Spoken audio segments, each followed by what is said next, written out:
नमस्कार। आईटीटीवी इंद्रधनुष के नए चैनल नए सेगमेंट आईटीटीवी ब्यूरोक्रेसी में आपका स्वागत है। ब्यूरोक्रेसी देश राज्य के सिस्टम की धुरी है। ब्यूरोक्रेसी सरकार और पब्लिक के बीच की सेतु है। ब्यूरोक्रेसी ही है जिसके कंधे पर सिस्टम को चलाने की अहम जिम्मेदारी होती है। विधायिका यानी संसद और विधान मंडलों का मुख्य रोल होता है कानून बनाना। कार्यपालिका सरकार की वह बॉडी है जो कानूनों को लागू कराती है। लेकिन कानून यानी लॉ यानी सिस्टम जिनके जरिए जमीन पर उतरता है, आम जनता तक पहुंचता है, वह कड़ी ब्यूरोक्रेसी ही है। विधायिका और कार्यपालिका की हलचल हर रोज मीडिया की सुर्खियों का हिस्सा बनती है। उनकी हर छोटी बड़ी खबर, छोटी बड़ी बयानबाजी आप तक पहुंचती है। लेकिन ब्यूरोक्रेसी के गलियारों में क्या चल रहा है, वहां क्या अच्छा क्या बुरा हो रहा है, ब्यूरोक्रेट्स अपनी भूमिका कैसे निभा रहे हैं, उनकी परेशानियां चुनौतियां क्या हैं, या फिर उनकी वजह से सिस्टम कहां और कैसे पटरी से उतर रहा है, इन तमाम बिंदुओं पहलुओं की चर्चा होगी हमारे इस नए चैनल नए सेगमेंट में। हमारी कोशिश होगी कि सरकार और जनता के बीच पुल बनाने वाली ब्यूरोक्रेसी की हर हलचल से आपको वाकिफ कराया जाए। तो आइए शुरू करते हैं आज का एपिसोड।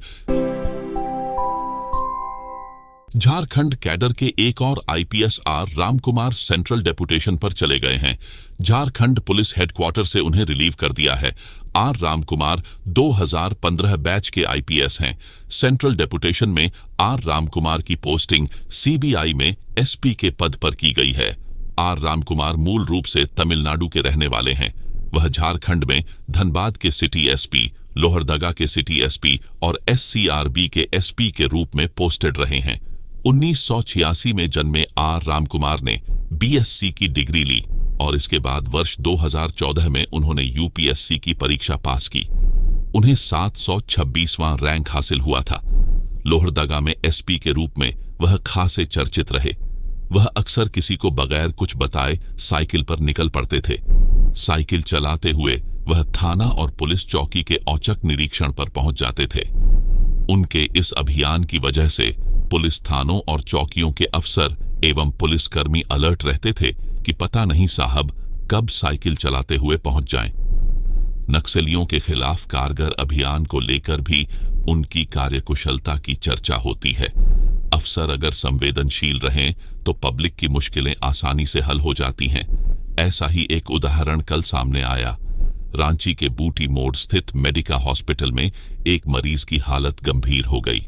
उन्हें एयर एम्बुलेंस के जरिए दिल्ली ले जाया जाना था, लेकिन त्योहार की वजह से जाम सड़कों के बीच से राइट टाइम पर एयरपोर्ट पहुंचाना बड़ी चुनौती थी। मरीज के परिजन ने रांची के ट्रैफिक एसपी कुमार गौरव से समस्या बताई। उन्होंने आश्वस्त किया कि मरीज को एयरपोर्ट तक पहुंचाने में ट्रैफिक को कहीं बाधा बनने नहीं दिया जाए। कुमार गौरव ने सभी ट्रैफिक पोस्ट को अलर्ट किया। एम्बुलेंस के लिए रूट क्लियर किया गया और मरीज को सही वक्त पर एयर एम्बुलेंस तक पहुंचा दिया गया। कुमार गौरव 2017 बैच के आईपीएस हैं। वह कोडरमा जिले के एसपी रह चुके हैं। कुमार गौरव आईआईटीएन हैं। उन्होंने आईआईटी रुड़की से वर्ष 2010 में बीटेक और वर्ष 2012 में जमशेदपुर स्थित एक्सएलआरआई से एमबीए करने के बाद करीब 5 साल तक केपीएमजी, गोल्डमैन सैशे जैसी कॉरपोरेट कंपनियों में मैनेजमेंट से जुड़े पदों पर काम करने के बाद यूपीएससी की परीक्षा पास की। आइए अब एक ऐसे मसले की चर्चा करते हैं जो झारखंड के कई सीनियर ब्यूरोक्रेट्स के लिए परेशानी की वजह बन गया है। दरअसल साइबर क्रिमिनल्स ने झारखंड के कई आईएएस, आईपीएस का फेक सोशल मीडिया प्रोफाइल बना लिया है और इसके जरिए लोगों से ठगी कर रहे हैं। बोकारो के एसपी प्रियदर्शी आलोक के नाम पर एक डमी सोशल मीडिया आईडी बनाकर लोगों से पैसे मांगने की शिकायत सामने आई तो उन्होंने तत्काल साइबर सेल को इसकी जानकारी दी और आईडी को ब्लॉक कराया।